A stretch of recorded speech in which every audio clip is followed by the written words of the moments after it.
Hola, ¿qué tal? Sean bienvenidos a un nuevo podcast de tecnología e informática con Tomás González. En esta ocasión voy a hablar de los fundamentos de redes desde cero, ¿vale?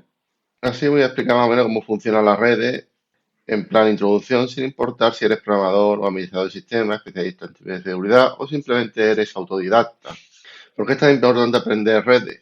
Pues porque hoy prácticamente todos los dispositivos y servicios están interconectados por redes desde tu móvil y tu portátil hasta aplicaciones en la nube y sistemas empresariales. Las redes permiten compartir información y recursos de forma rápida y fiable, siendo la columna vertebral de Internet y de las comunicaciones modernas. En este episodio te explicaré los fundamentos de redes de manera clara, directa e informal, evitando las redes innecesarias. Hablaremos de cómo nació Internet, qué es exactamente una red, los tipos de redes que existen, los dispositivos teóricos, bueno, los dispositivos teóricos no, los modelos teóricos, ¿vale? Que son OSI y TCP/IP, que describen cómo viajan los datos y cómo se comunican los ordenadores utilizando direcciones IP, MAC, subredes y NAT. Así que tanto si eres estudiante de formación profesional o universitario o un autodidacta, prepárate para un viaje teórico por el mundo de las redes y vamos a empezar, ¿vale? Bien, vamos a ver la historia de Internet, los orígenes y la evolución. Para entender las redes actuales, nada mejor que una breve historia de Internet, la gran red de redes. Internet no surgió de la noche a la mañana. Sus raíces se remontan a proyectos académicos y militares a mediados del siglo XX. De hecho, Internet nació como un proyecto militar en plena Guerra Fría. Estados Unidos buscaba una forma de comunicar computadoras que sobreviviera a un evento catastrófico como una guerra nuclear. Así fue que en 1958 se creó la agencia ARPA del Departamento de Defensa de Estados Unidos, cuyo objetivo era desarrollar tecnología avanzada. ARPA comenzó a investigar cómo interconectar con ordenadores y a finales de los años 60 financió la creación de ARPANET, la red precursora de Internet, el 5 de diciembre de 1969. Se logró un hito histórico, la primera conexión de ARPANET, y conectó 4 nodos entre universidades de Estados Unidos. En otras palabras, 4 computadoras en distintas ciudades pudieron comunicarse en red, algo revolucionario en ese entonces. Inicialmente ARPANET era experimental y académica. Investigadores y militares la usaban para compartir información. En 1971 ya había 15 nodos y se envió el primer correo electrónico de la historia. Y durante los años 70 se desarrollaron conceptos clave como la conmutación de paquetes. Y fueron surgiendo más redes experimentales en otras partes del mundo. Un problema era que diferentes redes hablaban distintos idiomas o protocolos. Para unificarla en 1983, todas las computadoras de ARPANET adoptaron un protocolo común llamado TCP/IP, marcando oficialmente el nacimiento de la red de Internet moderna. Ese mismo año se creó el sistema DNS para gestionar nombres de dominio. Para mediados de los 80, Internet sigue siendo mayoritariamente académica, pero ya se habían demostrado su potencial. ARPANET dio un paso a redes más grandes como NSNet, financiada por la Fundación Nacional de Ciencia de Estados Unidos, y más países comenzaron a conectarse. El próximo gran salto vino en 1989 cuando Tim Berners-Lee, un científico británico, inventó el CERN, la World Wide Web. En 1991 la web se hizo pública. Berners-Lee liberó el código del primer navegador y servidor web, que la web es un servicio dentro de Internet que permite navegar páginas mediante enlaces de hipertexto. La llegada de la web popularizó Internet enormemente durante los años 90. Pasamos de miles de computadoras conectadas a millones de usuarios en todo el mundo.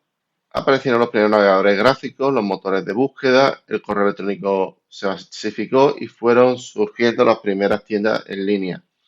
En 1995 Internet ya era un servicio comercial disponible en hogares.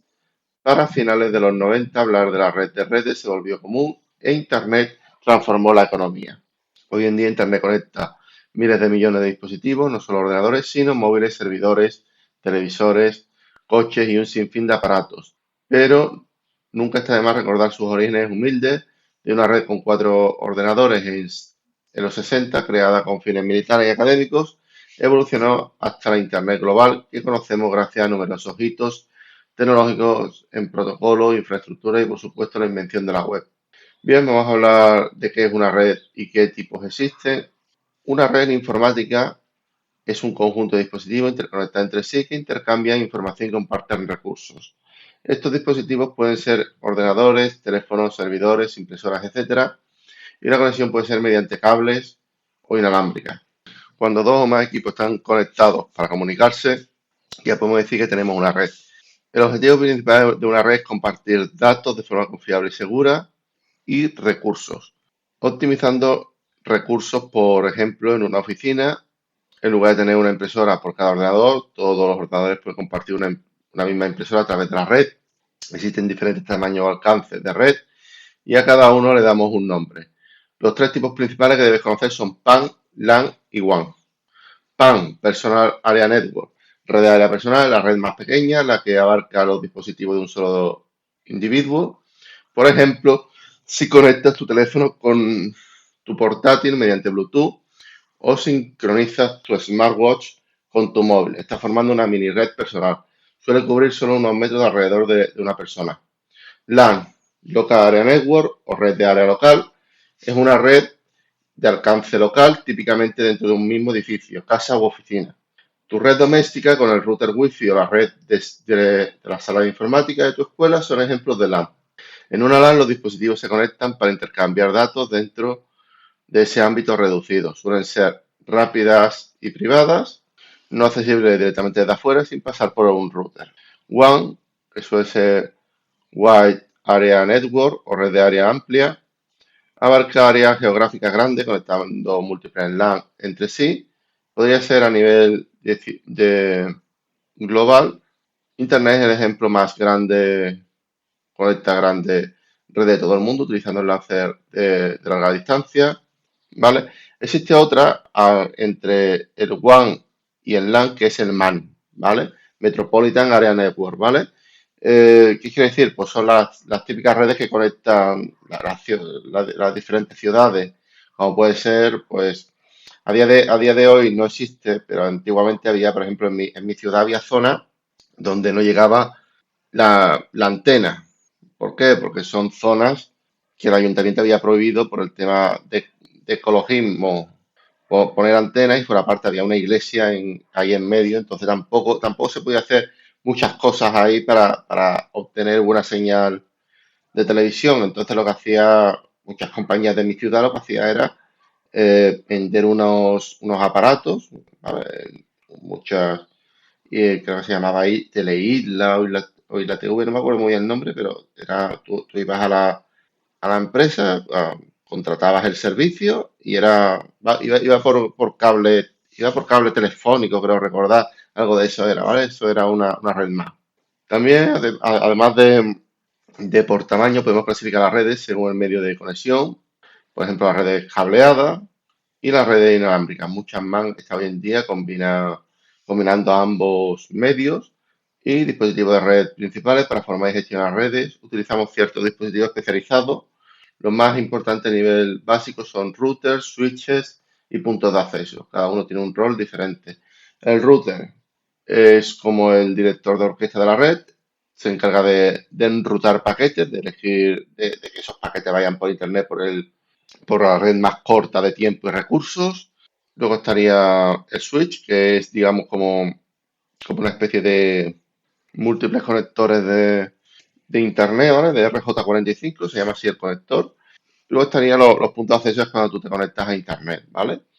Es decir, que cuando tú contratas en tu proveedor de internet, generalmente te dan un router y en ese router, dentro de sus limitaciones, puedes poner, tiene el router, el punto de acceso y un pequeño switch, ¿vale? Si queremos tener una red de área local bien hecha, que vaya rápido y tal, tendría que comprarte un switch aparte, ¿vale? Lo conectas al router y generalmente el router de la compañía tiene tanto enrutador como punto de acceso, ¿vale?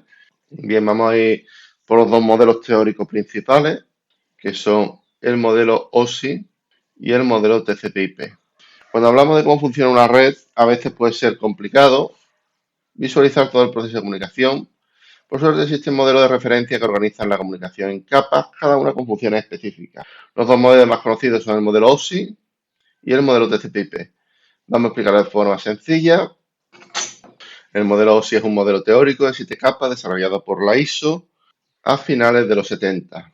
La idea principal es que enviar datos de un dispositivo a otro se divide en etapas, donde cada capa, bueno, o sea, se divide en diferentes capas, ¿vale?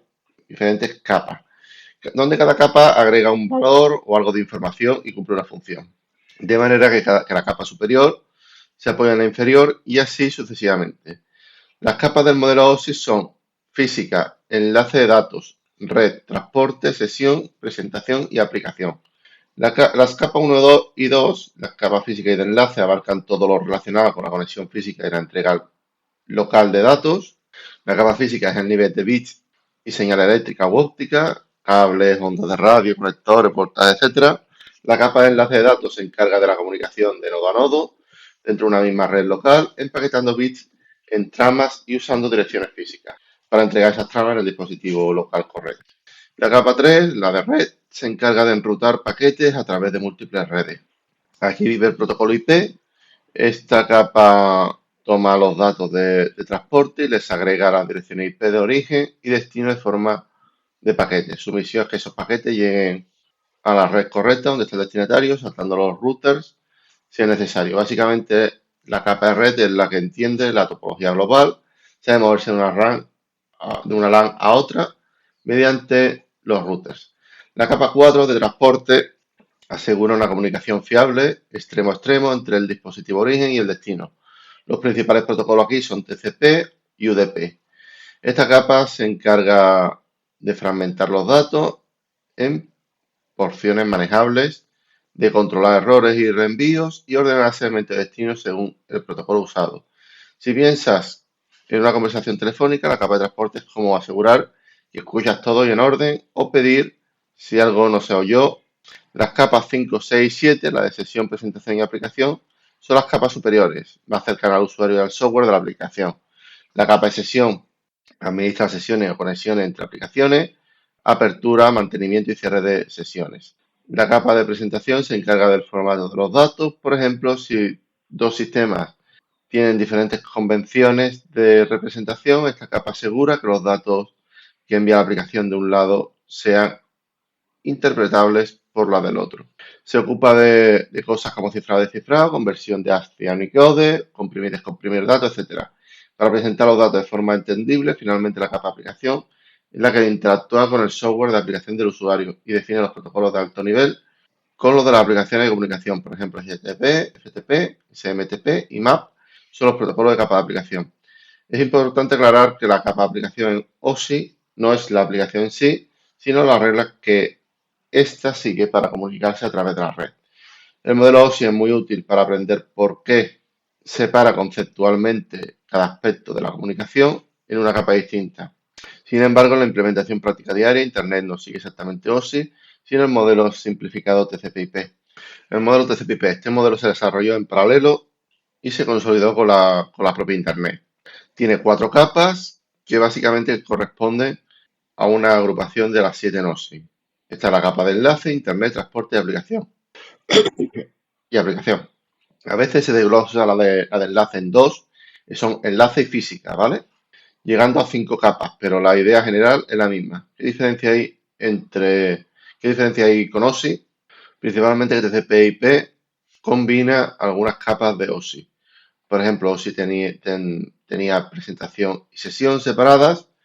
En TCP/IP esas funciones se consideran parte de la capa de aplicación y las capas 1 y 2 de OSI en TCP/IP se suelen ver juntas como capas de enlace y acceso a la red. Así, en TCP/IP la capa aplicación engloba todo lo que en OSI eran capas 5, 6 y 7.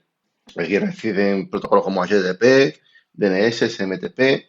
La capa de transporte es equivalente a la capa 4 de OSI, típicamente TCP/IP o UDP proporcionando la comunicación fiable y no fiable. La capa Internet corresponde a la capa 3 de OSI y el protocolo IP y el ruteo de paquetes. La capa de enlaces cubre las capas 1 y 2 de OSI, hardware, medio físico y protocolos de enlace. Estaría tanto de Ethernet como Wi-Fi, ARP, etcétera. También, bueno, esta sería las puras de enlace, ¿vale? Ethernet, Wi-Fi, ARP, etcétera. Y luego estarían las de hardware, que en verdad serían los cables RJ45, conectores, etcétera, ¿vale? Cable coaxial, etcétera. El modelo TCP/IP es más práctico y es el que efectivamente se utiliza en la comunicación real por Internet. Podemos decir que OSI es un modelo de referencia ideal, mientras que TCP/IP es el modelo de facto que sigue Internet. Aún así, ambos comparten principios similares de capas jerárquicas. De hecho, la mayoría de las tareas de red en el día a día se explican bien con OSI. Ejemplo rápido, supongamos que cargas una página web, tu navegador hace una petición HTTP, esa petición viaja por la capa de transporte para garantizar que llegue completa, se encapsula en paquete IP en la capa de red, que a su vez se transmiten como tramas Ethernet o Wi-Fi, en la capa enlace y finalmente en bits por la capa física. Al llegar al servidor, los bits se reconstruyen en tramas, luego en paquetes IP, se verifica la integridad en TCP y finalmente el servidor web lee la petición HTTP. Todo eso ocurrió capilarmente sin que tú lo veas. Ahora el servidor responde, genera una respuesta HTTP, baja por las capas volviendo a ti. Cada capa, el destino realiza la función inversa, la capa física recibe bits, la de enlace reconstruye las tramas, y las pasa, la IP decide si el paquete es para ese host y TCP recompone el mensaje y la capa de aplicación. Finalmente recibe los datos y los muestra. No te preocupes si mucha teoría de golpe, una manera muy útil de entender las capas es mediante ejemplos, ¿no? Ejemplo y analogía, ¿no? La más clásica es la analogía del correo postal, que la vamos a ir viendo poco a poco voy a poner varios ejemplos prácticos, ¿vale? ¿Vale? Por ejemplo, la analogía del correo postal, ya que esta analogía es buena para ilustrar cómo los datos pasan por distintas etapas, desde el remitente hasta el destinatario. Imagina que quieres enviar una carta física a un amigo en otra ciudad. Vamos a comparar cada paso con una capa del modelo OSI. La capa de aplicación corresponde al momento en que escribes la carta en papel, tienes un propósito y utilizas una herramienta, por ejemplo un bolígrafo. En la red, la capa de aplicación es donde vive la lógica de lo que quieres hacer. Puede ser enviar un email, solicitar una página web, transferir un archivo, etc. Sería equivalente a redactar tu mensaje en lenguaje entendible. Capa de presentación. Antes de meter la carta en el sobre, piensas, mi amigo podrá entenderla. Te aseguras de usar un idioma que ambos entendáis. En la vida real, si ambos hablan español, ningún problema. Si uno habla otro idioma, quizás necesite traducir el contenido. En las comunicaciones de red pasa igual.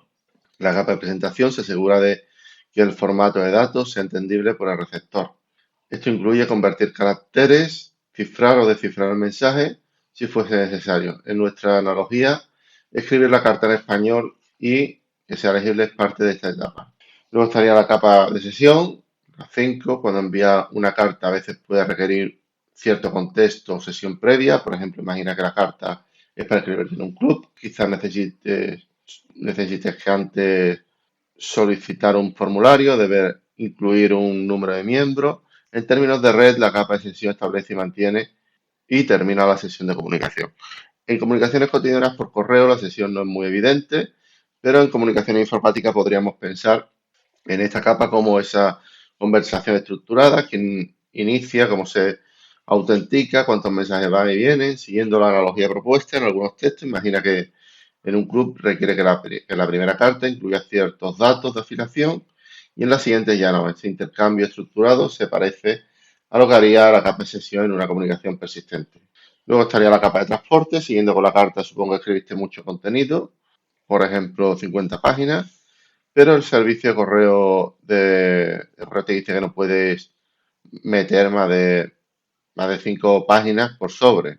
Solución: separa la carta en múltiples partes, cada una irá en sobre y enumerarlas para que el receptor pueda volver a ensamblarlas en el orden. Esto es exactamente lo que hace la capa de transporte, toma los datos, en este caso la carta, y los segmenta en trozos más pequeños. Cada trozo llevará un número de secuencia y si algún sobre se pierde, el receptor puede notar la falta y perder el reenvío o al revés. Nosotros, como remitentes, podemos detectar que algo nos fue entregado y reenviar esa parte. En la vida real, entregar esos 10 sobres te garantiza que al menos alguna información llegue, incluso si uno se extravía. En redes, la capa de transporte garantiza que todos los segmentos lleguen y se reordene en el destino usando acuses de recibo y de reenvíos. Por lo menos en TCP, ¿vale? En UDP es un poco distinto, ¿vale? Si usamos UDP, sería como enviar postales sin confirmar recepción, más simple, pero si se pierde una, ni modo. Capa de red, ahora tenemos nuestras cartas divididas en sobres, ¿qué falta? Escribir las direcciones en cada sobre, destinatario remitente, quizá alguna referencia de ruta. Esta capa de red es la caña de la dirección de origen y destino a cada paquete de datos, creando lo que en redes llamamos paquetes IP. En la carta física pone destinatario, origen.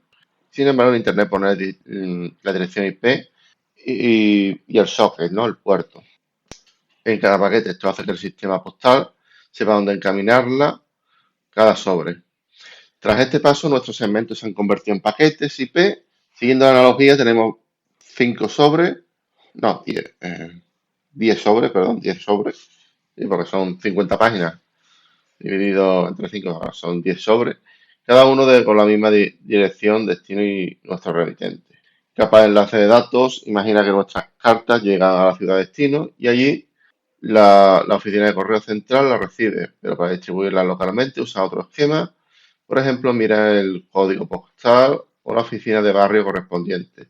O el cartero las agrúa por zonas, puede que dentro de esa ciudad, para la entrega final se usen otros criterios, pero no es visible para quien envía la carta. En redes, la capa del enlace se encarga de la entrega local en cada salto, ¿vale?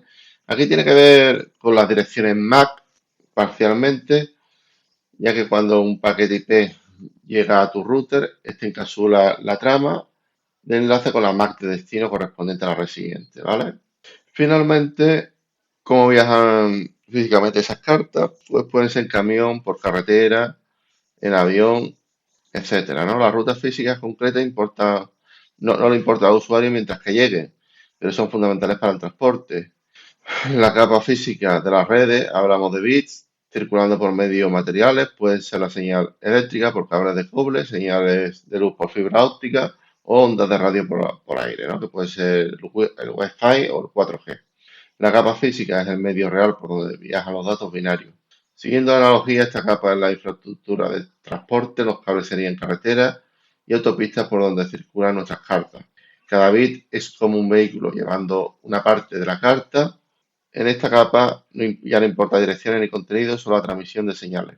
Y así finalmente, tras recorrer todos esos niveles, la carta llega a las manos de tu amigo, quien abre los sobres, junta las páginas y lee el mensaje en español. Pues bien, esta sería una analogía de cómo funciona todo el tema del protocolo TCP/IP, ¿no? Bien, vamos a ver los principales protocolos que son UDP, IP, DNS, TCP, por supuesto, HTTP, DHCP y GMP. En las redes todo funciona gracias a protocolos, que son como los idiomas, conjuntos de reglas que los dispositivos siguen para comunicarse. Hemos mencionado varios como TCP, IP. Vamos a repasar brevemente los protocolos más importantes que debes conocer si te quieres dedicar, si quieres aprender redes, ¿vale? Bien, empecemos mirando lo que viene siendo IP.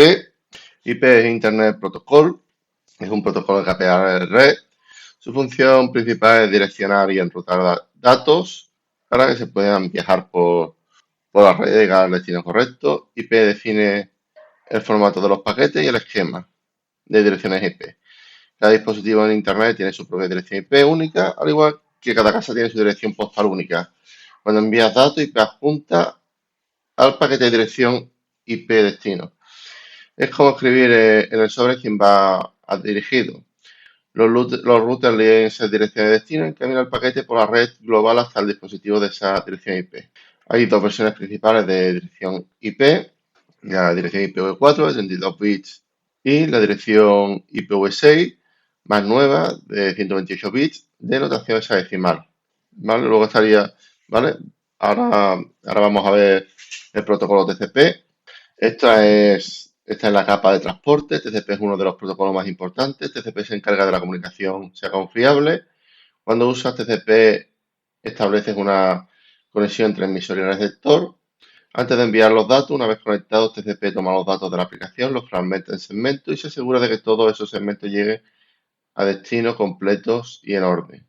Todo esto se hace implementando mecánicas de control de errores. Cada vez que el receptor recibe uno o varios segmentos, envía un ACK al emisor confirmando la excepción. Si el emisor no recibe ACK de algún segmento, asume que el paquete se ha perdido y lo retransmite automáticamente de nuevo. La fiabilidad es su prioridad, no la velocidad. La mayoría de los servicios cruciales usan TCP, su navegación web, correo electrónico y transferencia de archivos, como HTTP, HTTPS, SMTP, IMAP o FTP, ¿vale? Bien. Decir también que TCP añade sobrecarga y puede ser más lento, especialmente en redes congestionadas o con mucha latencia, ya que se queda a la espera de confirmaciones. Bien, el protocolo UDP es el otro protocolo de transporte principal, mucho más simple. A UDP podríamos apodarlo la entrega rápida sin garantías. UDP no establece conexión previa, simplemente envía datagramas a la IP de destino y no espera confirmación de recepción. Tampoco ordena nada ni reenvía nada, por tanto UDP es menos confiable. Los paquetes pueden perderse o llegar fuera del orden y UDP no hará nada para corregirlo. Tiene menos sobrecarga y menos latencia. Por ejemplo, para las transmisiones de voz o vídeo en tiempo real, suele utilizarle UDP o en juegos en línea también se suele utilizar UDP. En una videollamada es preferible que el audio o vídeo sea fluyendo aunque se pierdan algunos paquetes y eso lo consigue bien UDP. Bien, DNS, Domain Name System. Este protocolo es fundamental a nivel de aplicación porque es la guía telefónica de Internet. Las personas usamos nombres de dominio para los sitios, pero las máquinas usan direcciones IP. DNS es el sistema que traduce nombre de dominio, direcciones IP automáticamente cuando escribes una URL en el navegador. Lo primero que hace tu ordenador es preguntar a un servidor DNS y el servidor DNS le responde con la IP.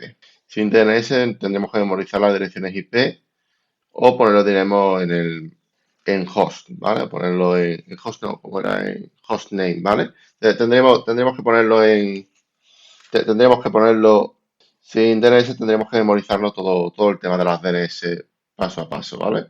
Bien, luego estaría, otro protocolo sería HTTP, es el protocolo de la web por excedencia. HTTP define cómo se formulan las peticiones y respuestas al navegar páginas web. Por ejemplo, cuando visitas google.com, tu navegador hace una petición HTTP del tipo GET, root y página principal al servidor de dominio. Si el servidor responde con un código OK, que sería el 200, o el contenido no se encuentra con el código 404 o el código 503 si hay un error en el servidor. ¿Vale? Con HTTPS el protocolo es esencialmente el mismo, pero ejecuta dentro de una conexión TSL, ¿vale? Una conexión cifrada para la privacidad. Vale, otro de los protocolos también que vamos a ver es DHCP. Este protocolo de aplicación te ahorra mucho trabajo, ya que asigna automáticamente dirección IP y otros parámetros de red a los dispositivos. Básicamente lo que hace un cliente de DHCP es que manda a todos los equipos de la red de área local una petición de IP y este le responde con la dirección IP, los DNS y la puerta de enlace, ¿vale? Bien, luego estaría el protocolo ICMP, que es un protocolo de la capa de red, complementario IP que se usa para diagnóstico de mensajes de error. No lo usamos los humanos directamente en aplicaciones, sino que los sistemas lo usan para comunicarse entre sí, ¿no? Comunicar problemas, ¿vale? Por ejemplo, si intenta enviar un paquete a un destino inalcanzable, el router puede responder con un mensaje ICMP, el destino ya inaccesible. ICMP también sirve para utilidades muy conocidas, para ping, traceroute, entre otras, ¿vale? Vale. Como vemos, Internet básicamente un gran conjunto de protocolos trabajando juntos, IP llevando paquetes, TCP/UDP gestionando el transporte, IP organizando ese tipo de paquetes que le van llegando, DNS resolviendo nombres, HTTP transfiriendo contenido web, etcétera, ¿no? Bien, ¿cómo se comunican los ordenadores? Direcciones IP, MAC y sus redes. Bien, una dirección MAC, vamos a ir mencionándolo a uno. Una dirección MAC es un identificador físico único asociado a la tarjeta de red de un dispositivo. El MAC viene de Media Access Control, son 48 bits que suelen representarse en esa decimal. La primera mitad de esos bits identifica al fabricante y la segunda mitad un número único por dispositivo. La MAC se asigna de fábrica y en teoría no se repite. Piensa que en la MAC como el número de serie de tu interfaz de red o quizá de la matrícula de tu dispositivo de red local. Se usan en la capa 2, en la de enlace, es decir, para comunicaciones dentro de una red de red local. Un switch, por ejemplo, usa las MAC para saber por qué puerto puedo enviar una trama. Las MAC no suelen salir de Internet, por lo que lo relevante es solamente la red de área local.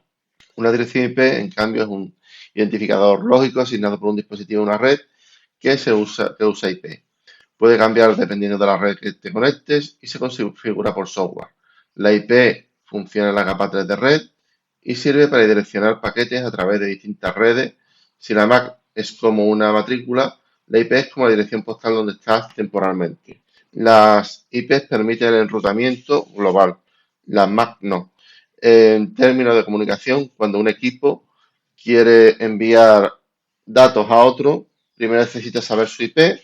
Luego, si resulta que está en la misma red local, utilizará RP para descubrir la MAC asociada a esa dirección destino y poder enviarlo a esa trama directamente.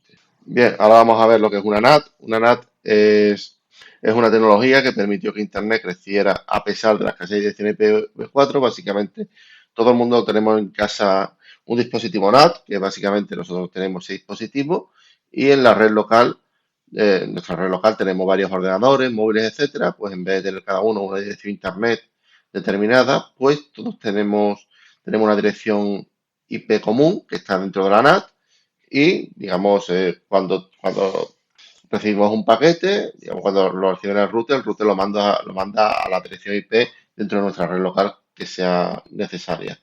Pues nada, voy dejando hasta aquí el podcast de hoy. La verdad es que es un podcast técnico un poco más extenso de lo que suelo hacer habitualmente. Y nada, voy dejando hasta aquí mi podcast de hoy. Espero que os haya gustado y os haya entretenido y se me despido.